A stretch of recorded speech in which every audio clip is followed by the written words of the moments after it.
বাংলাদেশের সীমান্তে নতুন এক সংকটের জন্ম দিয়েছে রাখাইন করিডোর প্রস্তাব। মানবিক সহায়তার নামে এই করিডোর কি বাংলাদেশের নিরাপত্তাকে হুমকির মুখে ফেলছে? চলুন বিস্তারিত জানি। 2025 সালের এপ্রিল মাসে মিয়ানমারের রাখাইন রাজ্যে মানবিক সহায়তার জন্য একটি করিডোর খোলার প্রস্তাব আসে। এই করিডোরের মাধ্যমে রোহিঙ্গা জনসাধারণের জন্য সাহায্য পাঠানোর কথা ছিল। বাংলাদেশ সরকার এই প্রস্তাবকে মানবিক দৃষ্টিকোণ থেকে সমর্থন করলেও এর নিরাপত্তা ঝুঁকি নিয়ে উদ্বেগ প্রকাশ করেছে বিভিন্ন মহল। বাংলাদেশ সেনাবাহিনী প্রধান জেনারেল ওয়াকার-উজ-জামান এই করিডোর প্রস্তাবকে প্রত্যাখ্যান করেছেন। তিনি বলেন, এই করিডোর বাংলাদেশের সার্বভৌমত্বের জন্য হুমকি। তিনি আরো বলেন, আন্তর্জাতিক সম্প্রদায়ের জন্য আলোচনা করে এই প্রস্তাব বাতিল করা উচিত। অন্যদিকে অন্তর্বর্তী সরকার প্রধান মোহাম্মদ ইউনূস এই প্রস্তাবকে সমর্থন করেছেন।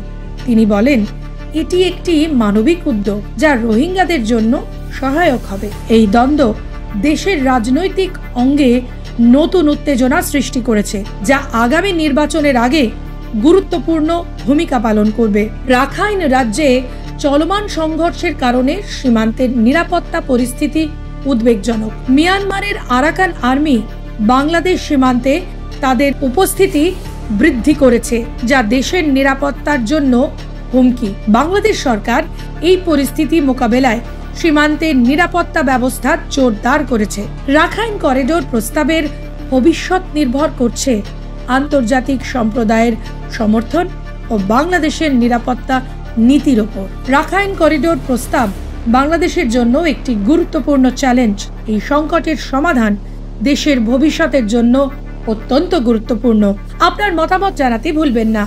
আমাদের চ্যানেলটি সাবস্ক্রাইব করুন আরও আপডেটের জন্য।